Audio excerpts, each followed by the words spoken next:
Let me share screen. All right, welcome to the Advisory Committee meeting of February 24th, 2026. We have one item on our agenda for tonight, which is discussion and possible vote on a reserve fund transfer on behalf of the DPW for repairs for the transfer station. As always, if there are members of the public who wish to offer comment on this item before we begin, drop your name in the chat and we'll call on you. And if that doesn't happen, we will move on to a presentation from the Commissioner of Public Works. It's not going to happen because the only non-committee members are town staff. All right. Ms. Shute, do you want to present us, or is Charlie going to talk about this? I'm not sure who's going to present. I will go ahead and open up. I have a couple images as well if you're interested, but I'll just provide a kind of an overview first. Good evening, everyone. Erin Shute, Commissioner of Public Works. I'm here tonight to request your approval of a $300,000 reserve fund transfer. This is to begin the design, permitting, and initial procurement of a temporary transfer station structure. It's the first phase of a larger project that's estimated at $1.3 million total, with the remaining $1 million already planned in the FY27 capital improvement plan for construction and installation of this temporary structure. The request is time sensitive and operationally critical. In August of 2025, the concrete tipping floor at the town's transfer station at 815 Newton Street experienced a structural failure. A hole appeared in the floor used to dump, sort, and load refuse. Engineering evaluations were completed looking at the slab and those conditions below grade, which is an open room. And it was determined that it could not safely support the daily operation of equipment and loading and hauling, dumping and hauling trash. So as a result, the facility is no longer usable in its intended form, and we must implement an interim solution while we plan for a permanent long-term replacement as part of the broader Public Works facilities strategy. So following this failure, DPW and the building department did evaluate several alternatives. We looked at repairing the existing tipping floor using steel plating and structural infill, but both of those options were determined to be operationally unworkable, costly for what will be a limited time span, and likely to trigger additional regulatory requirements. Importantly, even if repairs were attempted at the current transfer station, the town would still need to construct a temporary facility in the future when the existing building was demolished and replaced. So investing in major repairs now would mean paying twice for essentially the same interim need. So after reviewing these options, the most fiscally responsible and operationally sound path forward is to construct a temporary enclosed transfer station structure in another area of the DPW yard. This location has been reviewed with our environmental consultant and with the Massachusetts Department of Environmental Protection. And in January of this year, we received a permit extension allowing continued solid waste operations under an interim configuration while long-term planning advances. So DEP has approved both the process that we have in place now, which is utilizing the covered but open bays to dump trash, consolidate it, and load it. So they approved that temporary, really want us to move to an enclosed structure, as does the neighborhood. And so they've also improved this interim measure, and they understand that we will be evaluating and looking at what will be a long-term solution, and we'll be, of course, working with the neighborhood and all of you on that. So the structure will serve as the interim tipping floor and consolidation area while we undertake this comprehensive study. It's designed to be durable and adaptable so that when a permanent facility is eventually built, the structure can be repurposed for other DPW operational needs, such as equipment, vehicles, or salt storage. And looking at a year like this, actually, salt has been in very high demand, and having additional salt on hand is a great investment for the town. So in that way, this is not a short-lived investment. It remains useful, a useful long-term asset. So this did go before the select board, and they considered it, approved it, and have forwarded it to you for your consideration. If you'd like to see a couple Yeah, I made you a slides. co-host, so go You ahead. did. Great. Okay. Let I me think do this might be that. one of Harry's questions, so it'll be Okay. kill two birds with one stone. So let me just pull this up. Share this.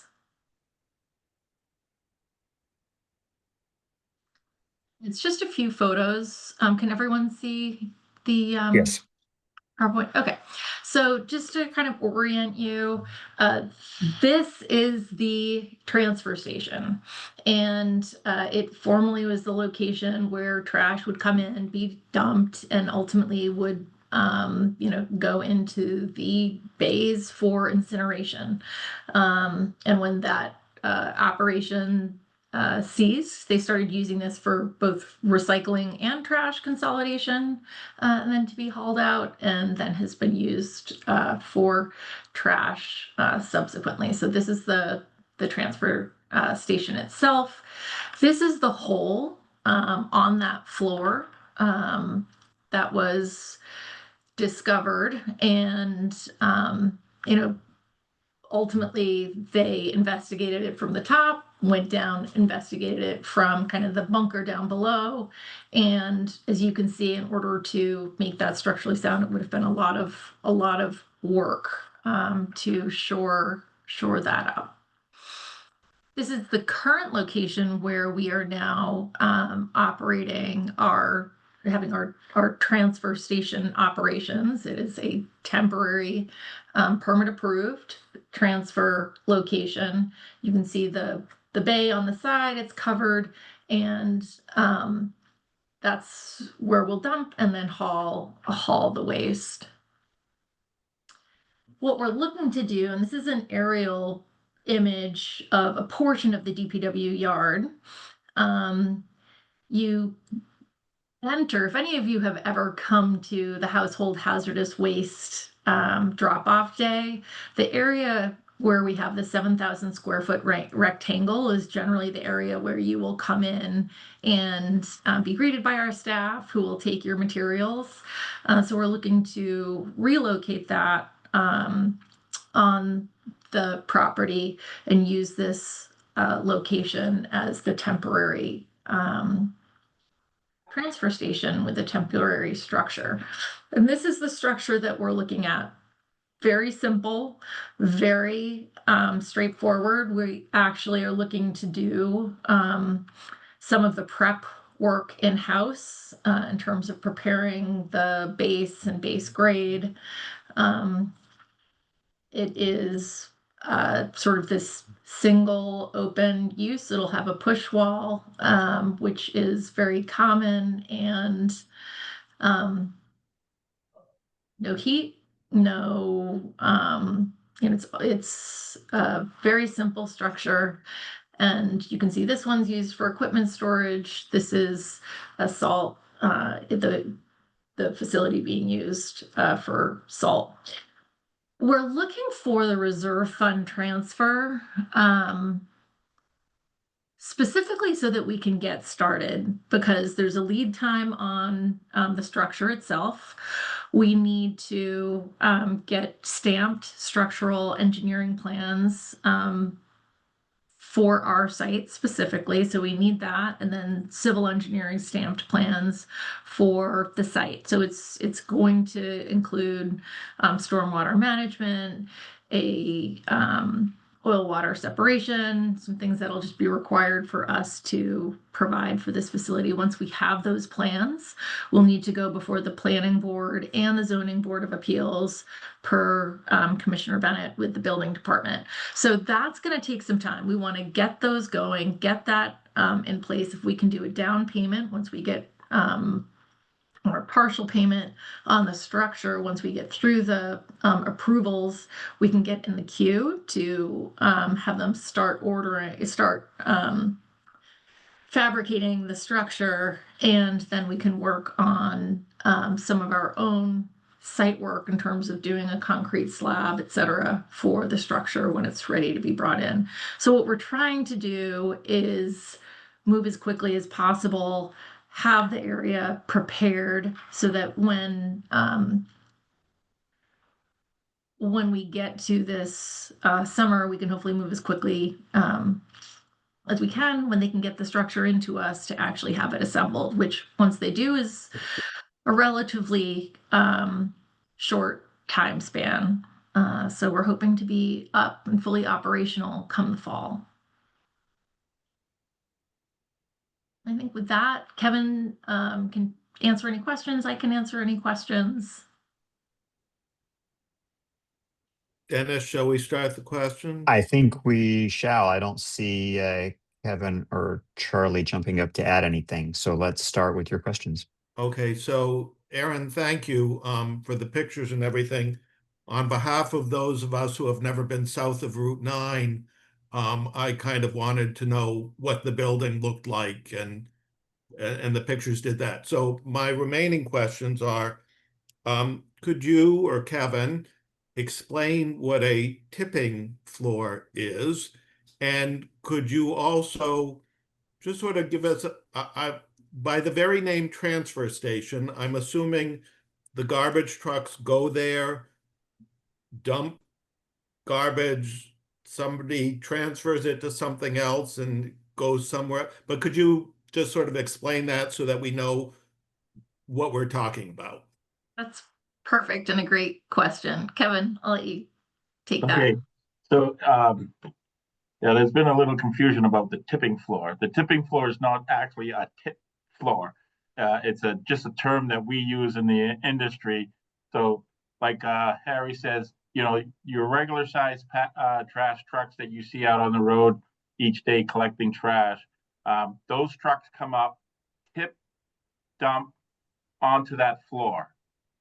And then once we have 100 yards of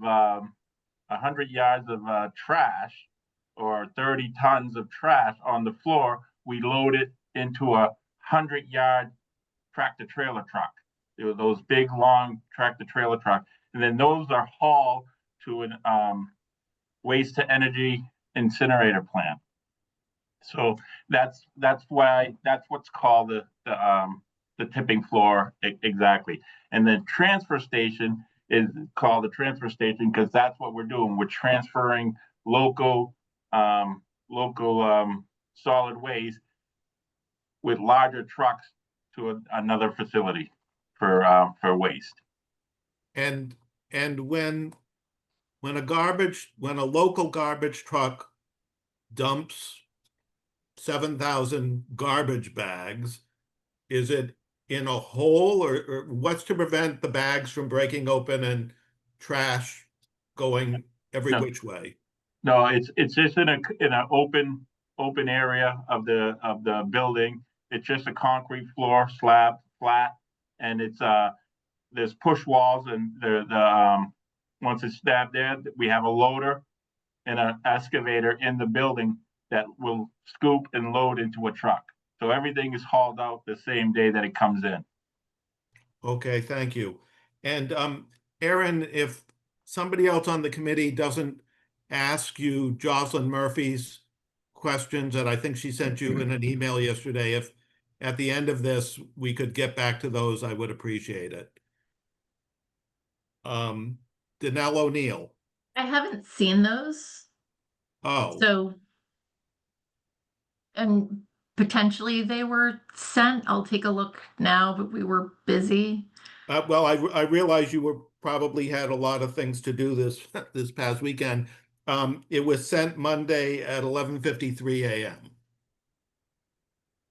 I'll take a look. Thank you. Danelle? Thank you, Harry. Um, so I sort of had a two-finger about what Harry's question was about the tipping scale. So as we all know, my lived experience, I worked for sanitation department, and it was our scale. We used it as a scale more than for weight. A lot of damage over the years has to have happened from us tipping the back and pushing all the trash out, and the back and forth of the dump of the trash trucks in that little facility there. So over the years, there's been a lot of it's taken a lot of hits. I guess that's the best word to explain it. So one of our old another meeting we had in regards to this, deferred maintenance was brought up, right? How long the deferred maintenance has gone on, and I had mentioned there was bad timing that this request is happening now, in regards to Casella, and so my one question was, what was Casella aware of the deferred maintenance and the scales and the tipping scale and the damage in that facility before they said, yay, we're going to jump onto this? That's my other thing. And then I had a question about the separation of garbage. So I remember a while ago, you one day, Kevin Johnson, walked into the actual facility, had some sort of radar thingy to figure out for dog feces, because dog feces couldn't be dumped over there. So do we still have that sort of mechanism where we can find out what kind of garbage getting dumped there? The separation, will we still be able to do that same thing with this new facility? Thank you. I know that was a lot, but like I said, deferred maintenance is the reason why this happened. Okay, thank you. Can I answer the second question real quick, Aaron? Sure. So as far as the scale itself and detecting what's going to be tipped on the floor, about, I don't know, 15 or 18 few years ago, we actually put a new scale. This is not attached to the building. If you saw in that picture that Aaron had, where the new temporary structure will go, right beside it on the right is where the new scale is. It's outside and open. And now we don't have to go in there with wands to detect it. When the trucks drive through that new scale, it will detect any mercury, or a lot of it is like chemo, that kind of stuff. Detect it right away before we even dump it into the building anymore.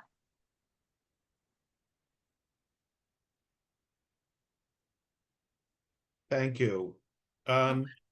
Janice Kahn. Thanks, Harry. So I'm thinking, since I have a comment more than a question, I'd like to hear other people's questions first and then come back to me. Okay. Thank you. Christine Westfall. Two quick questions. What are the walls of the new structure made out of? I could see the metal lining.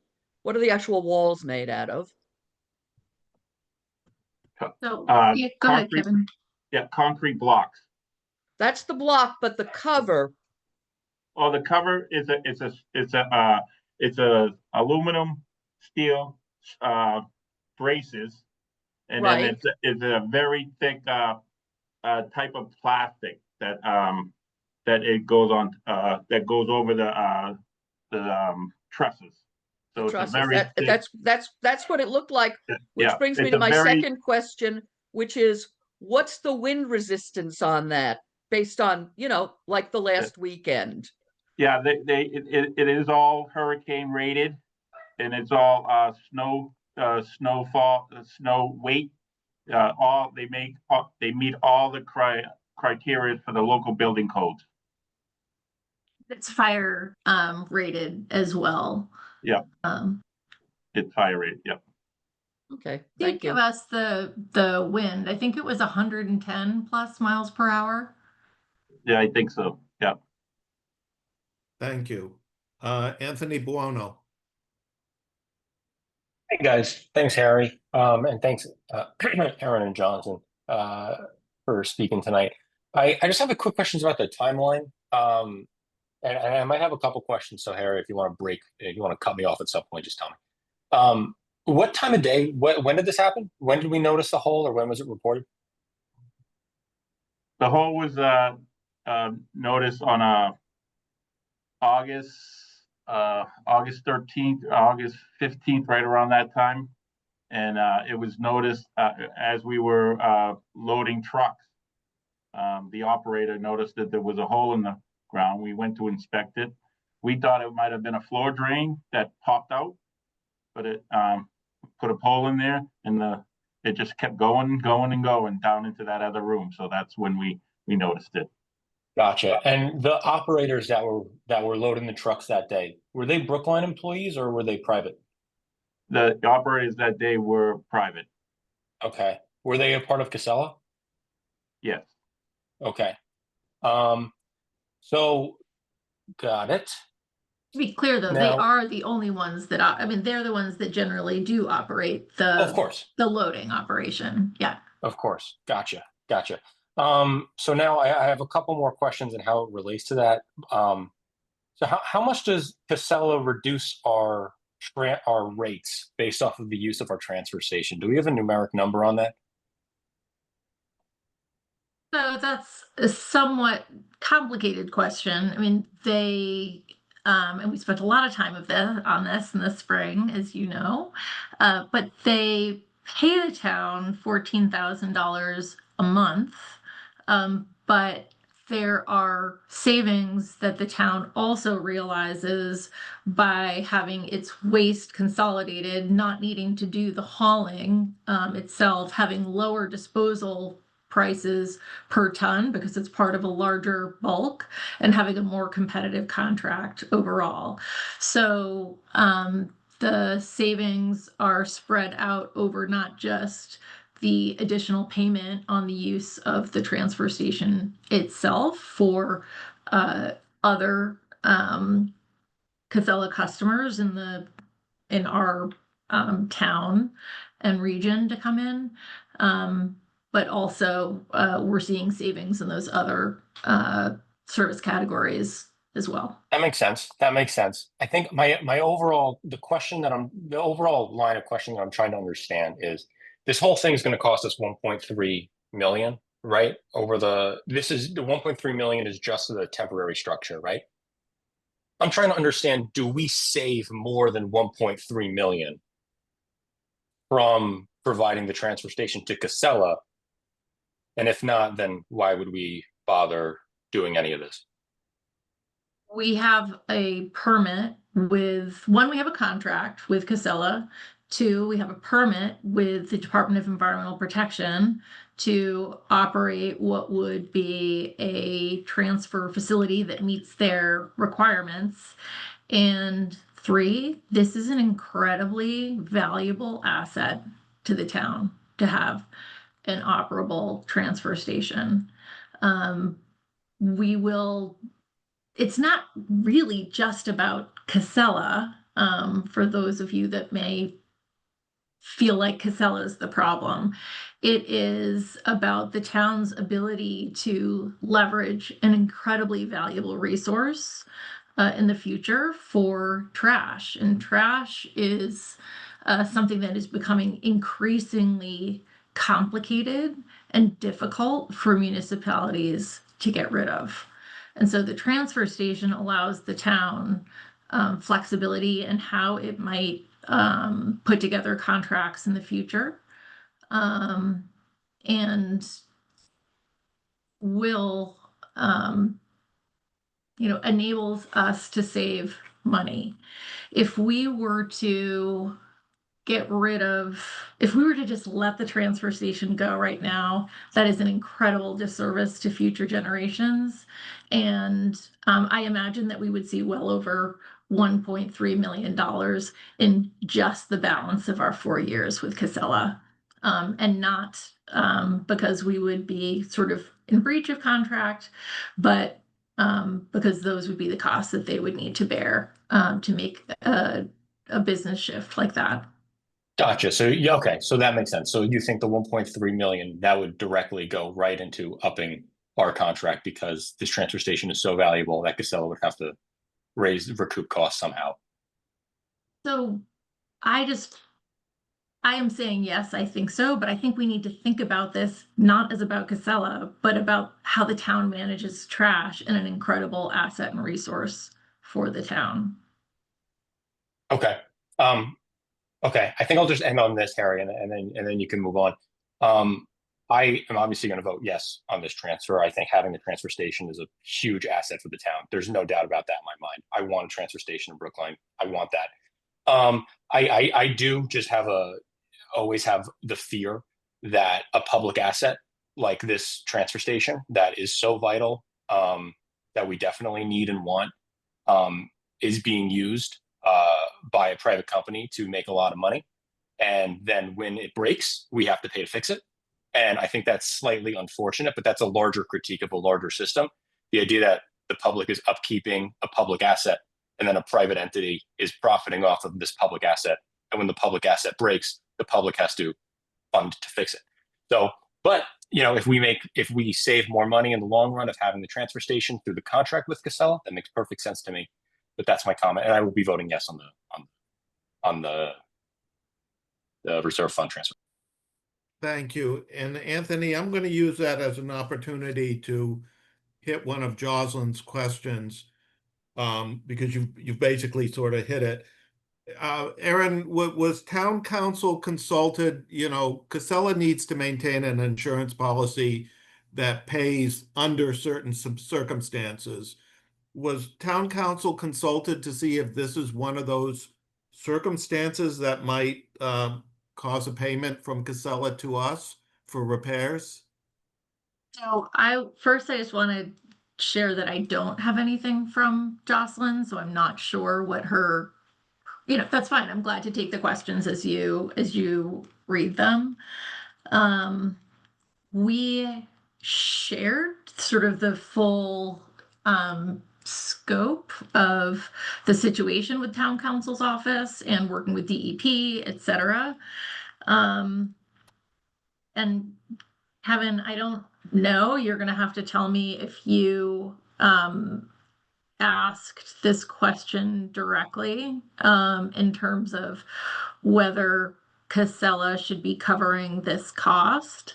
But I will say so Casella does cover costs when there's something that has happened in the building that has been, that they have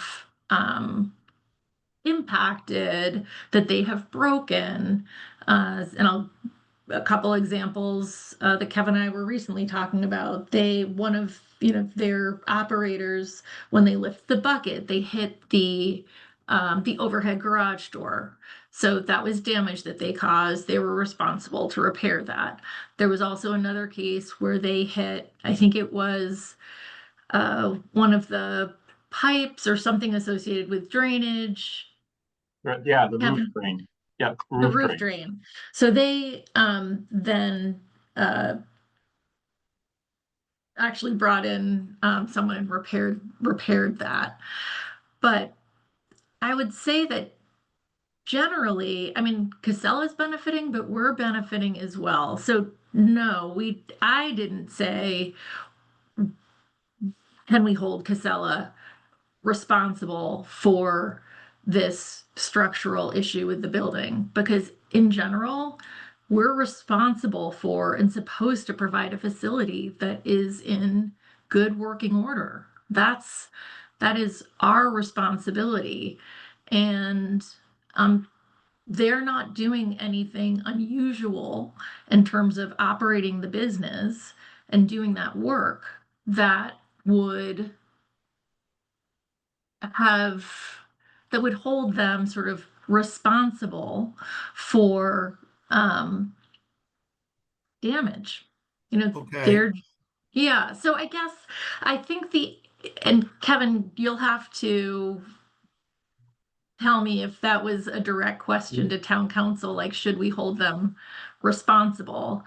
And I'll let you answer that. But one thing I want to say is this has been tremendously inconvenient for Casella, and they have been wonderful partners through this. We have moved their full operation. We've had them bring in an additional person to deal with litter because now we have the problem of wind impacting trash on site. They've done that. They are they also, for a period of time until we got that temporary permit, we said, we are sorry, we are shutting down your operation to bring in additional trash per our agreement until we get this other facility, these other bays cleaned and we get DEP approval. So there was a period of time where they actually had to haul and go and find other locations for their other customers. And now we're going to have them move to another facility, and they have not charged us 1 penny more for this change in operation that we've said you need to bear with us through this. So this is a partnership, and we want it to be a win-win partnership for the town. Okay, I accept all that, and I think it has nothing to do with how we're going to vote tonight. But as someone who in the very distant past once practiced law, I would simply advise you to run this by your lawyers, because again, Casella does have an insurance policy. And if it's possible that the town has a claim, not against Casella per se, but against the insurance policy, it's of interest and ought to be run by town council. Fair enough. It was an opportunity for me to share some of what Yep. they've done Yep, as we've worked through and this. again, I don't say it as an adversarial thing, simply that this insurance policy exists and somebody in council's office ought to be looking at it. Carlos Ridhuejo. Thank you, Harry. And thank you, Aaron and Kevin. I'm sure you would prefer now to be like sleeping or something, considering all the hours that you must have spent over the last weekend trying to clear all the snow. So we appreciate you being here very much, and also doing all the snow removal for the town. I have a couple questions. Some of them I may have posed in the past, but since this is about the transfer station, I think they're appropriate. One of them was, I think I misunderstood somewhere. So the total cost, do you think is going to be 1 million or 3 million? Yes, we're saying one. I'm sorry. 1.3 million. Oh, 1.3 million. Okay. But the 300,000 is the fee? Is it the permitting and design fee? So that's like a 30% fee? What? No. So 300,000 will be 300 of the 1.3. Oh, okay. The estimate was actually closer to 1.6, but we took some of that work that we think that we can do with our in-house crews. We're very talented. And so the $300,000 is not just the engineering. So there's the structural engineering stamp plans. There's And the also permitting. the civil. There's permitting. There's a sort of a placeholder or down payment, percentage payment on the structure itself, and then Okay. site prep that we can get started. So it's actually all of that. Okay. One question was, so I understand that this building, 1940, 48, it has gone through a lot of friction, moving metal buckets through concrete, so a lot of friction against the surfaces and everything. But yet I don't remember seeing it anywhere in the CIP, sort of, like we've seen the water department garage or other DPW facilities for repair. So I was wondering why was that the case? And I know that this, you haven't been the DPW commissioner for as long as the facility has been. So, do you have any insight on why it hasn't come up as a CIP I item? mean, I have a few thoughts around this, and I think Kevin does as well. So I think, as I mentioned, when I just provided a little bit of, Kevin and I came maybe a month ago and provided a bit of an update to everybody, and I mentioned that the transfer station itself had been planned for a full demolition and a new building as part of the front and back landfill closure process and public process with the neighborhoods there. So that would have been in early 2000. So there was funding in place, and frankly, the closure of the landfills ended up costing more money for the town. Top priority for the neighborhood was getting rid of the incinerator stack. And that was for the town as well, just in terms of structurally taking that down. So that, there was a public process and funding in place at that point in time that, ultimately couldn't be used because of the overall budget to do the overall cost to do the work. Since then, I think that there have been a lot. I guess the first thing I'll say is there's been a lot of other capital projects of great importance to the town that I think we felt the transfer station wasn't going to be able to compete with. It can't really compete with a new school. It can't really compete with some of these other items that the Right, town. but we did have the repairs to the water department garage, and we did have the new DPW yard on Hammond. So, I mean, those are not fancy park projects, but something that is more useful. So I guess what I'm learning is that from the closure of the dump of the landfill, the transfer station was VE'd out of the project, basically. No. Or So I guess I was starting with the bigger capital project. Since then, there have been some small items I have put in for consideration that were part of kind of a bigger feasibility analysis that looked at that structure and would include both short, medium, and long-term needs. And, ultimately we now have a much smaller feasibility study that has been approved kind of at a high level for the public works facilities. And Kevin has been working with Charlie Simmons each year to come up with a list of items to help preserve the transfer station. We have the building is inspected each year by a third party. We submit that report to DEP, and we've had the roof looked at, we've had the windows looked at, we have redone the floor and done a wearing course. Kevin did that probably 10 years ago. There was a whole list of work, well over $100,000, that was going to happen this coming year that Kevin had been working on with Charlie to make the building watertight and basically to mothball it so we could continue doing what we're doing there while the other study was taking place. So Kevin's been making sure the investigations have been going on. They've been doing some of their own internal work on the floor and working with the building department, who have dollars to do the types of repairs that we needed overall on the building in a limited way each year. So there was work that was scheduled for this year to happen.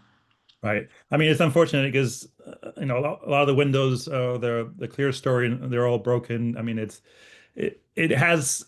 I guess my guess is, since it was a transfer station, that's where the trash goes. Why are we going to sort of keep it in good shape? But this is the reason, especially since since the slab is not on the ground, but it's on a third story building, I think, it's pretty unique in that sense.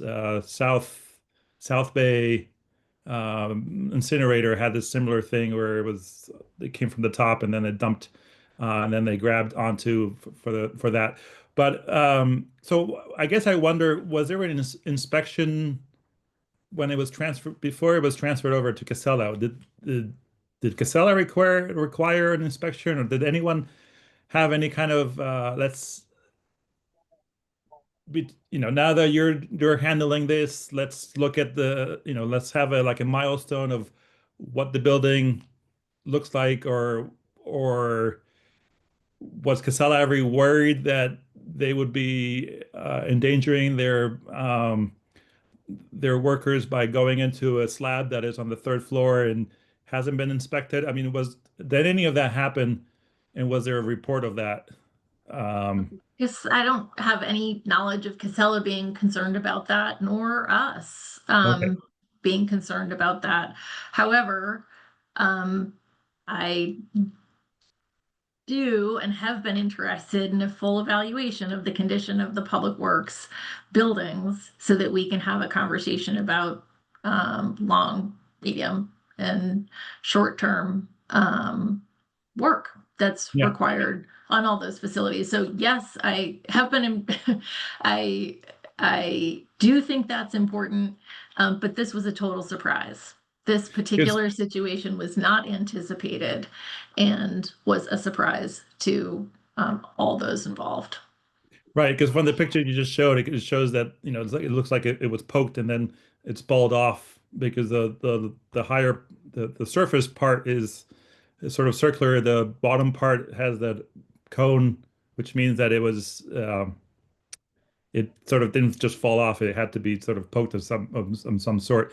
But I was just wondering if there was any analysis of that. And then I wasn't going to ask this, but I think Anthony had an interesting series of questions, which was, so it's going to cost 1.3 million to create this temporary building, and it's going to cost another, I don't know, $10 million to create a permanent building. And has there been any thought or discussion? Well, first of all, like the temporary building, does it have the same tipping capacity so that we're only using the 30% of, or is it a smaller floor? Well, go ahead. No, it's the square footage of this temporary structure is equal to what we've been using in the building, if not a little bit bigger. Okay, so, and then our contract with Casella providing or guaranteeing the excess tipping area, or was it just providing services to the town? Use of the transfer station as is. As is, okay. So what I find it interesting now is that we are going to be paying, and I think I asked this question at town meeting, is like, what happens if something goes wrong with the transfer station? Who ends up paying for it? And I think your response was that we would be paying for it. But now, even though they pay $14,000 a month, we're going to end up spending more money on that temporary building that provides mostly business for Casella rather than just our town, in addition to the permanent structure. So one thought I had was like, well, what would happen if Casella paid for the temporary building and then had access to the permanent one once it was built? Because and I guess this has to do with the contract, but we only need 30% or whatever percentage it was of the building, of the temporary building, for our own services, and the rest of it is for their services. So maybe we should only pay for 30% of the temporary building, because the other one is part of the other person's business. I'm focused on the temporary one because that's the one that, 1 to 3 years, whatever you think it's temporary is going to be, 1 to 5 years. It's part of this contract, but it's also it's a very short time considering what our long range use for that facility would be. With that said, I think the large, I do agree with you that it's a very important facility to have in the long term, to keep it the same size and make it work as you said, because there aren't that many around. But in the short term, we are not gaining anything actually, other than this clause maybe in the contract, from having a larger temporary building than needed for our own purposes. And it's, since no one seemed to have inspected this building, or no one seems to say it was anyone's fault, I don't know why we should have to give them the capacity, the full capacity, when the full capacity is really the reason why that building is the size it is. It's not because of our current use, it's because of 50 years ago when it was built as an incinerator, it was that large. And I'm sorry if I went on and on, but it's just, I think that this is a temporary building, and we have to look at, and we are we may have a $26 million override, and we have to look at things very closely of how we spend any kind of money, and who primarily gains from that expenditure, again, for a temporary area. So I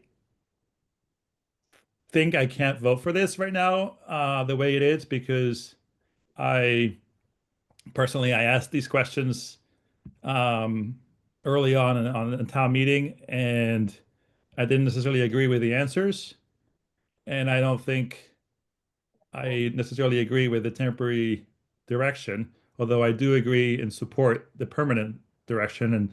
And Aaron, also, I want to make sure that you understand, I completely agree with your master planning of the DPW facilities and all that stuff, and making sure that we have a long-term plan. But for me, this short-term plan seems to put the town at a great disadvantage, versus, since we only use, again, Kevin, how much do we use of this facility? We're permitted for 135 tons a day, and we use approximately 35 tons a day. Right, so that's about 30%. So I would go for $100,000 transfer station. I mean, sorry. Yeah, and I know maybe it doesn't make any sense, but Yeah, go ahead, please. Thank you. So a couple things with this. So Kevin and I do not want to be here talking about, a temporary structure for the transfer station. We wanted to do a master plan and then come with, sort of a bigger picture operational concept for all of us to talk about. There's little value, I think, in sort of casting blame. We are trying to come up with, with the best solution given the situation that we have. This temporary or non-permanent structure can actually last 20 years. And it is sized such that we will be able to put our own equipment underneath this structure in the future that will help protect it. So there is benefit to that. We wanted something that would provide some time. We weren't sure that we would be able to build a new facility in 3 years, and we think that's probably unlikely, given where we are. So we knew we needed time, but we also wanted to be able to repurpose the structure. And at any point in time, when there'd be a new facility, we would need a temporary facility. And so we're doing that now. So we tried to cover all the facets that we could to provide the most time, versatility, and utility to the town as is possible. No, I agree, and I would agree 100% if we were still doing the trash in-house. But considering that we are not doing the trash in-house, is Casella paying any part of the fee or the cost of this temporary situation? We've not asked Casella to foot the bill for a temporary transfer station or the transfer station that was our obligation to provide. Yes. So thank you. If we were saving money with it, and I know that, I mean, we don't want to rehash the whole transfer, I mean, the sanitation contract, but if we were saving money with the sanitation contract, I think I would be persuaded by what you said, but we're not saving money.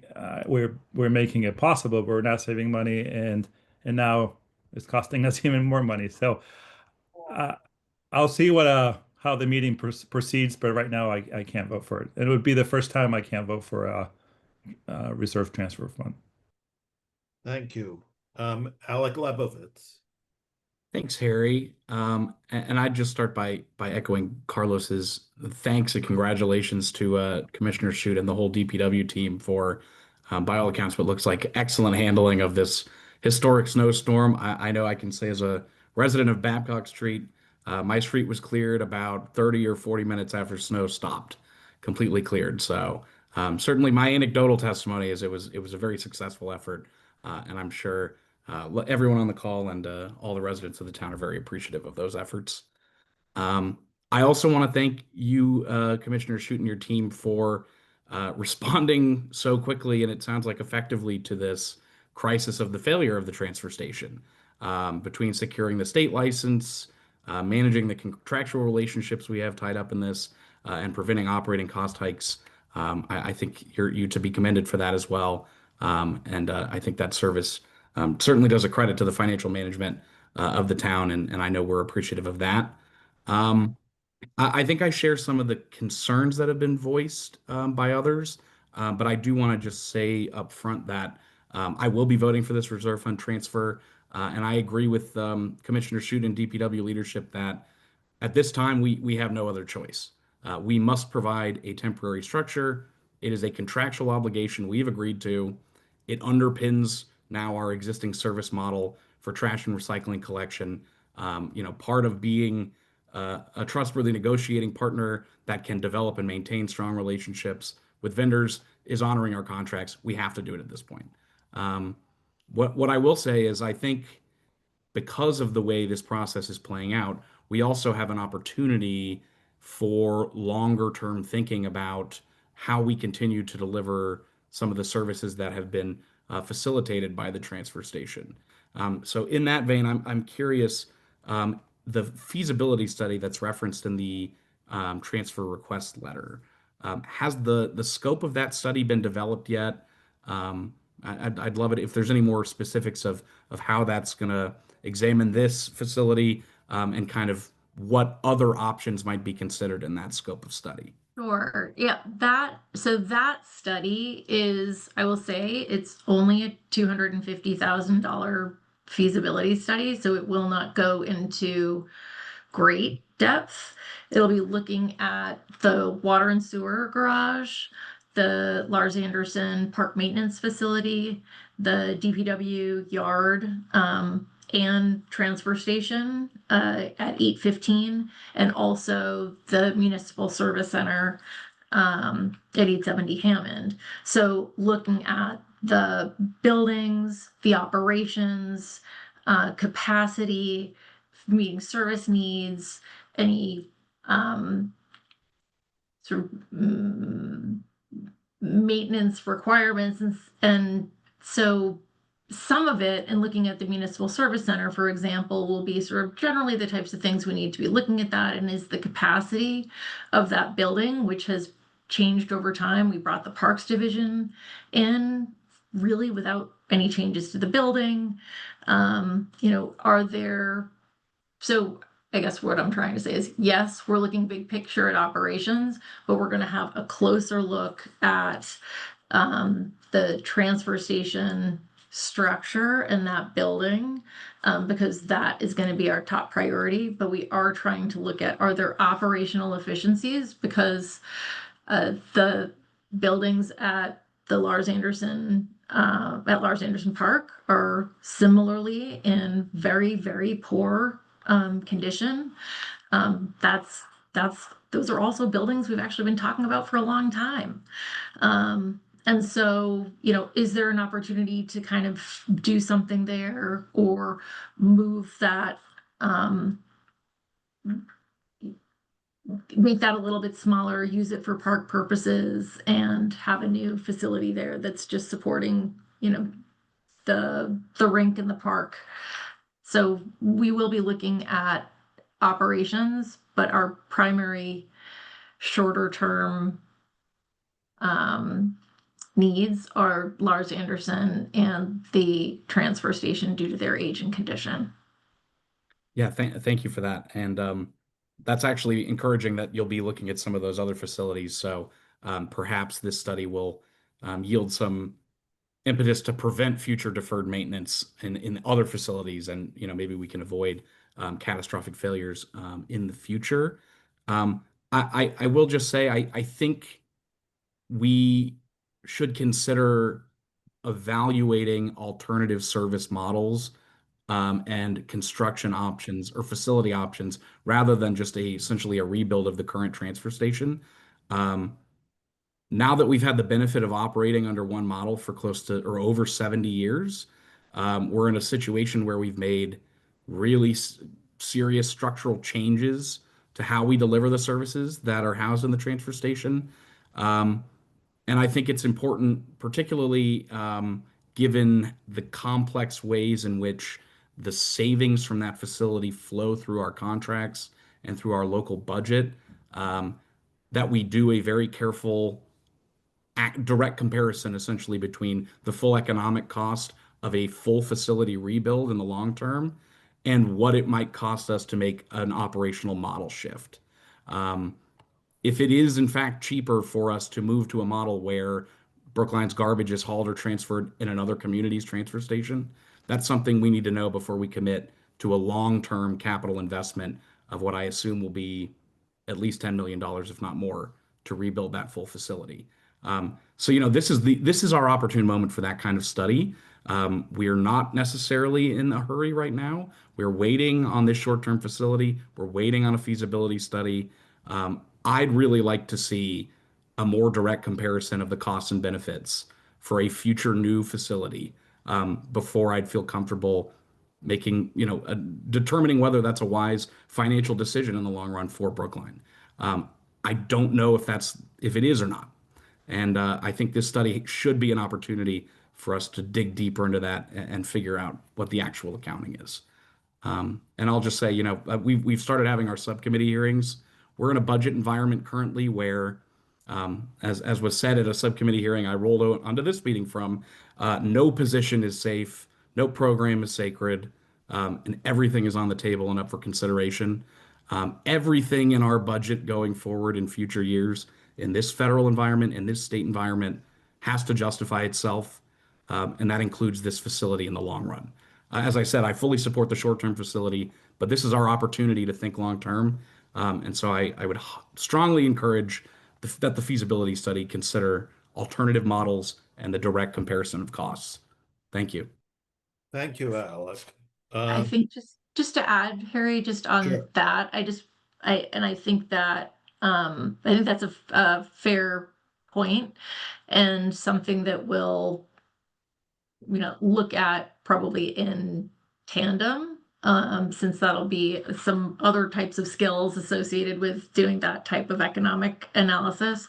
But initially, when we were looking at the feasibility study, it's because we have equipment that isn't kept indoors that, you know, we want to keep our investment in our equipment, you know, we want to keep them well cared for. We're busting at the seams at both the water and sewer garage and municipal service center. So we really were thinking about our operations, our equipment, et cetera. And so just sort of talking about the genesis of that. And I think your point's very well taken. And I just say, you know, to that point, you know, I'd love to see an option of if all we really need, if the main value to the town operating going forward is sheltering our vehicles, garaging our vehicles, is it cheaper to build a new garage facility than a new transfer facility and move to, you know, a different hauling and tipping operational model? That's something I think would be interesting to cost out. And certainly in an environment where, as I mentioned, we're counting every dollar and there's a lot of competition on our capital needs schedule. You know, understanding what the true cost efficient option is for the town, I think is really key here. Thank you. Michael Berger. Thank you, Harry, and thank you, Aaron and Kevin, for all the work that you've done with the snow removal. Kudos. I have a question about what I've heard from some of abutters for the station in terms of odor, and with the relocation of different portions of the facility. Has odor mitigation been included as part of that that reserve transfer, or is it being considered as part of that funding? And do you want to talk about the odor management? So the order that you might be hearing from the butters and stuff, and I think Janice is on here. Obviously, the orders became prevalent when we started storing the trash outside. So it was in August, worst time for the heat, for the trash to be outside. As you know, just picture your trash cans at home in the middle of August, when it sits there for a week and then you open the can and it's like, whoa, what happened? But so that was the order they were getting at the beginning. We were trying to mask it with some odor deterrent sprays and stuff like that, but it seemed to make it a little bit too strong for the thing. So we stopped using that stuff and just dealt with the actual odor. Our main focus was making sure there was nothing left on the ground after 3 o'clock, so that the odor wouldn't be there throughout the night and all that, and it wouldn't accumulate and get worse as the piles got bigger and bigger. So this temporary structure will definitely help with the odor because it will be enclosed and there'll be doors. It won't, you know, we'll be able to shut the doors as well, so everything will be contained inside. Okay, but and when is the structure anticipated to be completed and ready for use? If everything went to plan with the reserve fund transfer and the CIP item at town meeting, we're hoping early to mid-fall. So I'm thinking about the summer again, Yeah. and with the odors. So are there additional expenses that you have considered during this transition period that would mitigate the odors from the neighbors? The only thing that we've are really trying to mitigate the odors is making sure that none of the trash is on the ground at the end of the day, so that the odor doesn't linger. Sometimes the trash that gets dumped on the floor or outside now is only there for a half hour to an hour to when a truck shows up that we can load it and get it out of there. So the longest most of the trash is on the ground is probably 2 or 3 hours. So there's not much we can do to mitigate that odor in that short period of time. but besides having it indoors and isolated from the outdoor air. Okay, thank you. We'll also add, Michael, that one of the resident requests was actually to not use the deodorizer, that was actually more noxious than, than than without. So. Thank you. David Mark had a question in the chat as to the reserve fund and the percentage that this 300,000 is. Charlie Young has said the reserve fund was budgeted at 3.4 mil. This 300,000 would be 8.8%. Charlie, do you have a figure on how much is left in the reserve fund before we vote tonight? If I recall correctly, this would be the first reserve fund transfer this fiscal year. So that, you would have the 3.4 million. After this, you'd have 3.1 million left.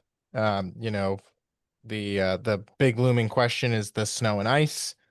The cost of snow and ice.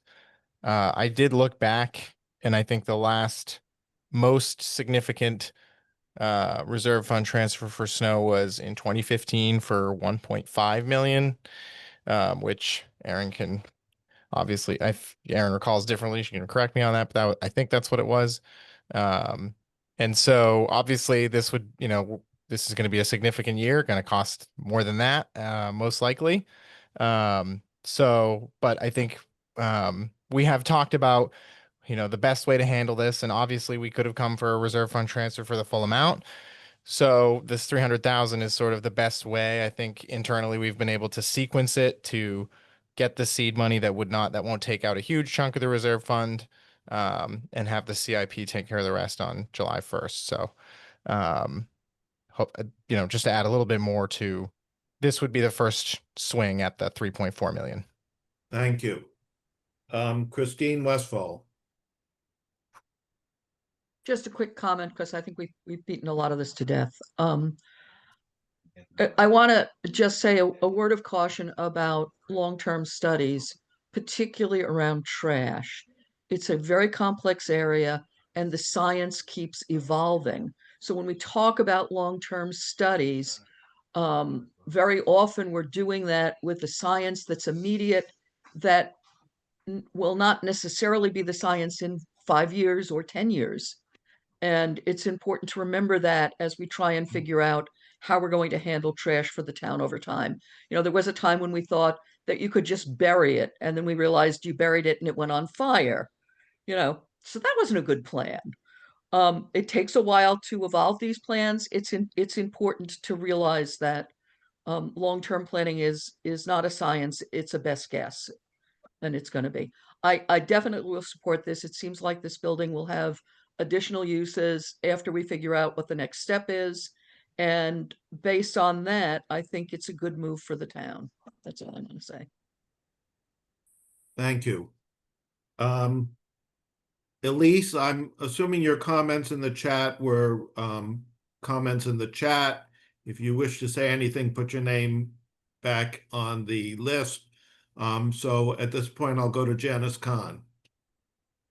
So first, I want to thank all my colleagues for your excellent questions. It really, I think, helps me to frame things as well. So I want to just say that for everybody on this call, the transfer station is theoretical. But for my neighborhood, this is not theoretical. This is what we live with. We knew that when we moved onto the street. Everybody knew there was the transfer station there. To Alec, it's not true that the model has stayed the same over the years. And I can tell you, after living on the street for over 40 years, that there have been changes that have been worked out cooperatively with the neighborhood. For instance, the way the trucks moved. The backup noises were very terrible for the neighborhood all the time. They would start early in the morning. It was horrible.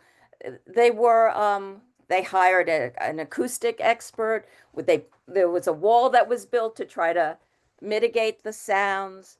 And try to get more of the trucks to go through rather than back up all the time. So, I mean, I think that it's a cooperative relationship that my neighborhood has with DPW, and that we value. So, I just want to say that I want to acknowledge and appreciate the fact that Erin Shute reached out to me before she brought the reserve fund transfer forward. She and Kevin Johnson met virtually with members of the neighborhood, particularly people on that side of the street, which really bore the brunt of the odors. Their backyards, their decks all face the transfer station. So the odors were particularly pungent and troublesome. And so I do want to, appreciate that all our questions that at the time were answered, but importantly, we also came up with a plan to stay in closer touch. That was something that was missed last year. There wasn't good communication in terms of the catastrophic failure that happened. But moving forward, we have contact people. I'll be one. I'm one of the president of the Neighborhood Association who is very affected by this is another person. But we'll stay in better touch, so we'll know what's going on. We'll be able to alert each other. The neighborhood does understand, unfortunately, that we will go through another summer of terrible heat and trash outside. And, we will get through it as best we can and try to address problems as soon as we see them happening. So, not great for the neighborhood, but we know that there's a process in place now. And I think, Erin, I think you said that you've already identified engineers, consulting engineers to work with DEP or yes, so that this is seamless. We do in the neighborhood appreciate the fact that structuring this way, as Charlie said, will at least get seed money in this fiscal year so that hopefully the process will be faster in the next fiscal year, which will start in July. And we understand that it won't be ready, though, probably until the fall. So it does mean another summer. I also thank you for the work you did, Erin and Kevin, in dealing with the snow. Craftsland Road would like you to truck it out, please. A lot, and it's a wide street, and there is a lot of snow that's here. So I hope we can get trucks to move some of it out. So anyway, but I know took a huge amount of effort and time to deal with this huge event, uncharacteristically.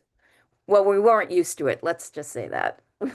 We weren't used to snow like this. So anyway, so that's my comment. The neighborhood is fully supportive. We wrote a letter to the select board for their meeting, saying that we'll work with DPW and we think this is the most expeditious way to move forward. I do want to also say about the landfill. Yes, we would have liked when we took down the incinerator stack to have taken down the entire building. And it's unfortunate. I think the stack was that put in under the landfill or trucked out. I'm not sure.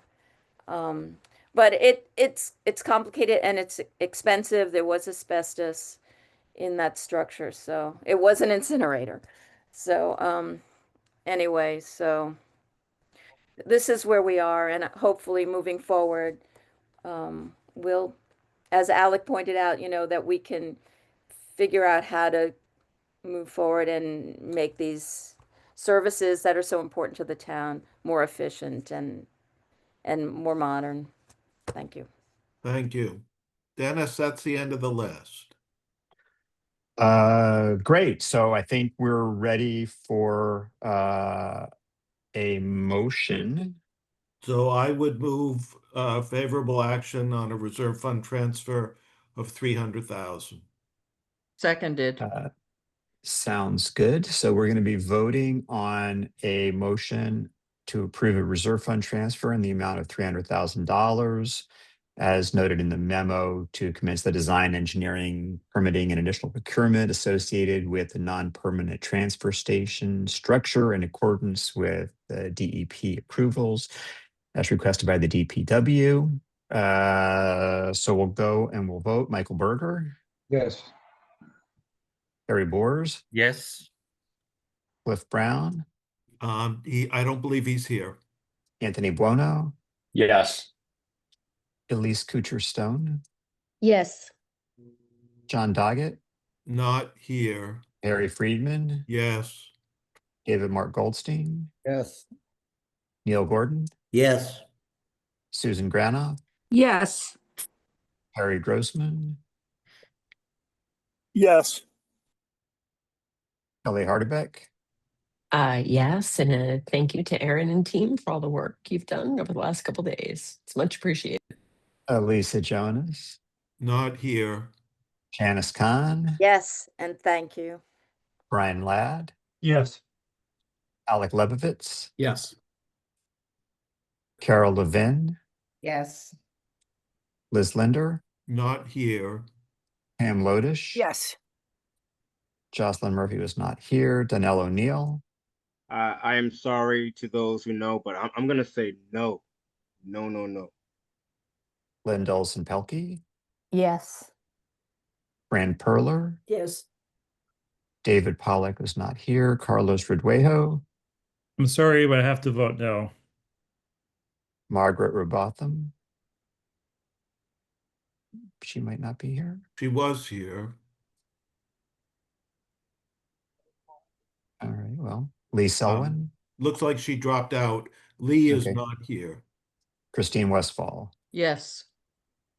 All right, so by a vote of 18 in favor with 2 opposed, we're going to approve that reserve fund transfer.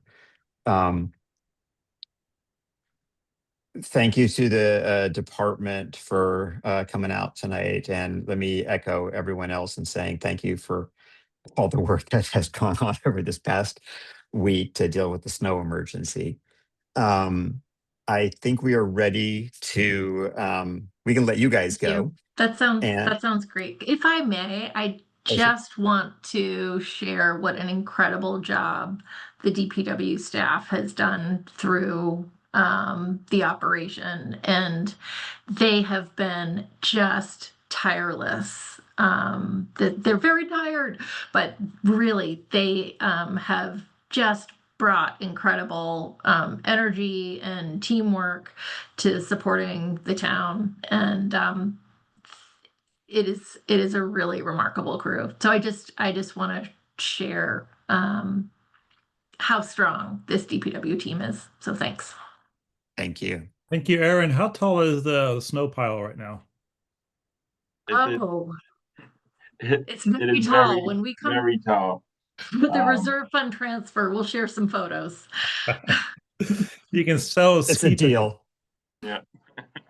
Thanks, everybody. And it's getting bigger by the minute, actually by So- the minute right now. Thank you. So before we go, I've seen a number of subcommittee hearings get scheduled, which is great.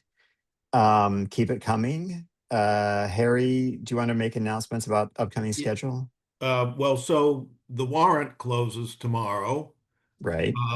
My understanding is unfortunately there are articles this go round. But At least one, Measures of Wood and Bark.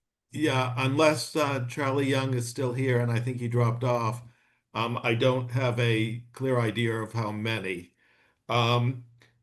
It looks like for AC, the first real budget meeting is on Thursday, March 5, where we have the finance department, the legal department, HR, and personnel benefits, the budgets for those three. So Carla. Sure, I think you're missing out on Tuesday the 3rd. It's March Oh, 3rd. Tuesday Yeah, the that- 3rd. that So is on there. a week Right. from today, it budgets for advisory, select board, veterans, unclassified, non-appropriated debt and interest. So we start a week from tonight for full advisory. Carla, is there anything you needed to add regarding? No, I just wanted to make sure everybody knew it was March 3rd, and we seem to be lining up for finance and legal for March 5th, although I don't think those subcommittee hearings have been set yet. Have not been. Well, we also on March 5th, I think, have HR because HR, we're meeting this Thursday night to personnel to do those. So my thanks to all the subcommittee chairs who have really revved up their motors and gotten things going for the public hearings. Are we going to have any in person? What is that? Well, as opposed to all by Zoom. I mean, I'm wondering, I thought that was our goal. You And- mean meet with other human beings in the same room at the same time? Dennis? I don't know the answer to that question yet. Is it possible that you can think about that for some of it and post it when they'll be in person and when, because Yes, I ma'am. thought was our goal was to Yeah, do more of We it. want a room Yes. back. So I will add that if and when it will probably be in March, because I believe we lose room 103 for basically early voting, which I think begins in early April. So Can't we change the locks on the door? Who is responsible? Can I just ask who's responsible for finance and legal budgets? Legal is A and F. Finance is Finance is A and F. not legal. No, Legal is the land land use. use. Land use is, We haven't heard anything from our chair, so I don't know where he is. okay. I spoke to him today. So I can't speak to why meetings haven't been scheduled then. Yeah, that and the planning department is our job. right. Okay. Anything else? Where did February go? Very short every time. Yeah, but I'm with Carlos. It seemed to fly by. Right. So yeah, Pam, I will try to have some answers about in-person meetings Right. by the time we get together next week. Hopefully they will be hybrid because a couple of They'll the- always be hybrid, yeah. Okay. And will the department chairs, department heads have the option of appearing virtually? Because some of them may have difficulty. Yeah. Okay. Yeah, I think that, go ahead, Harry. My own 2 cents, if they're not going to come, I don't feel like schlepping to town hall. Right. That's part of their job. I'm the volunteer here. Well, and I expect them, frankly, as part of their job, to show up for their budget hearing if we do it live. But they always used to. And they always used to be Right. live. Yeah. We have one who is on medical leave. We have another who is actually not a department head anymore, but as a favor to the town is continuing on. I mean, there are a lot of those issues. are special if someone's on medical leave, that's probably a special circumstance.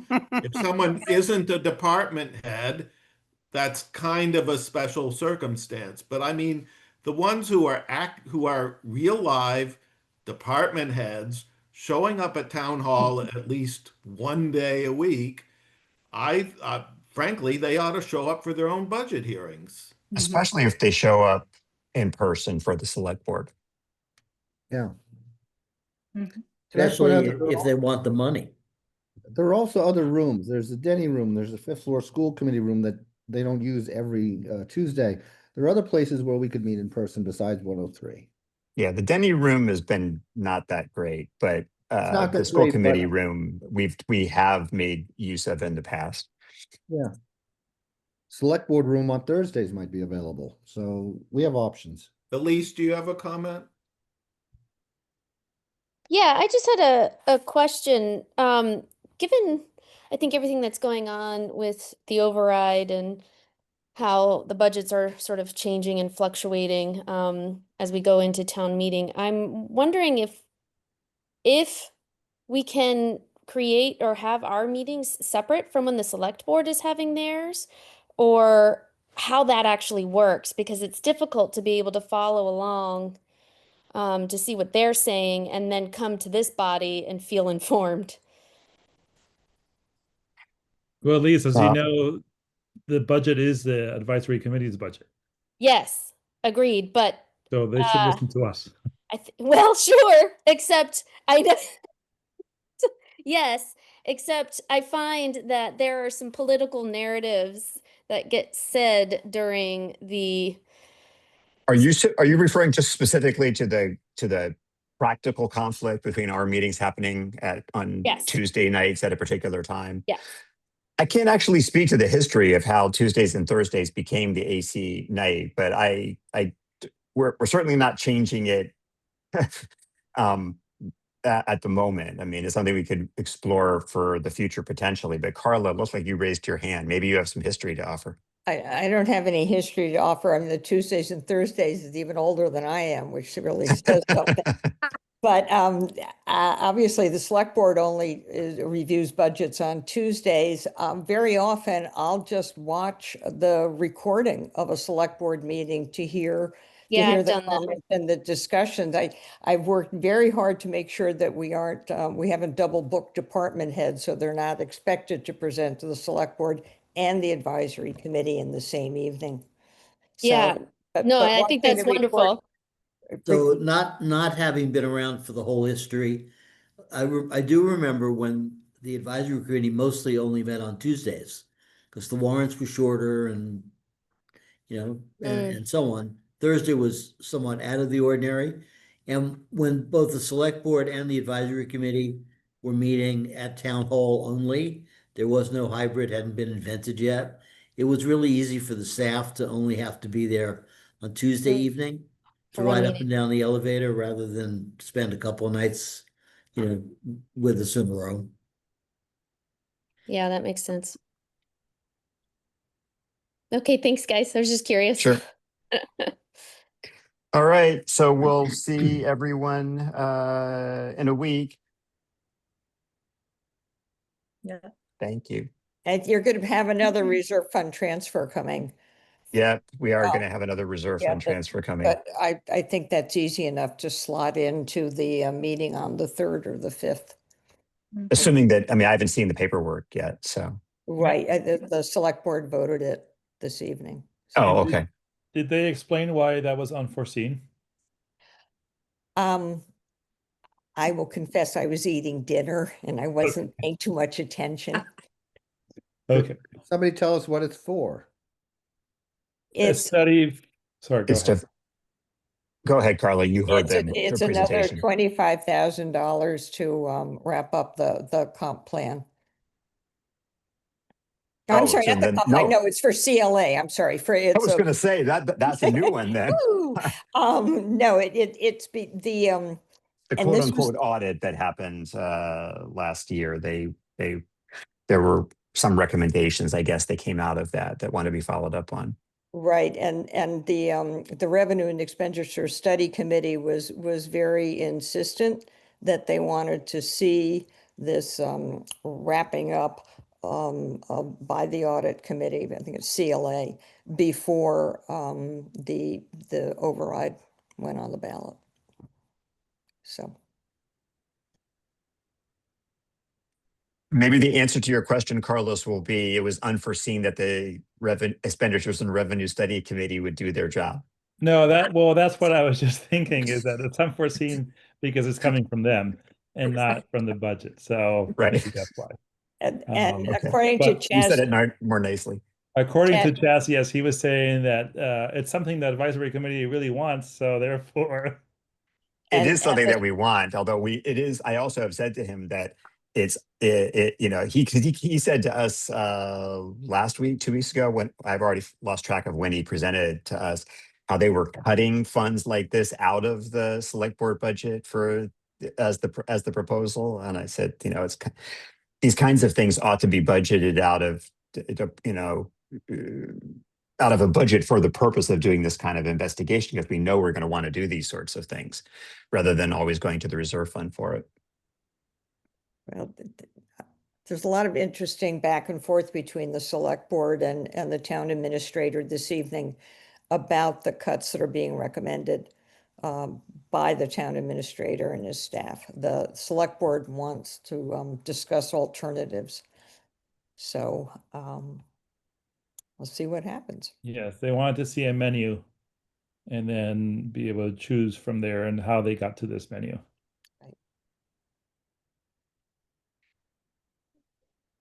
All right. Going once, going twice. All right, we're adjourned. See you in a week. Perfect. Good night. Good night.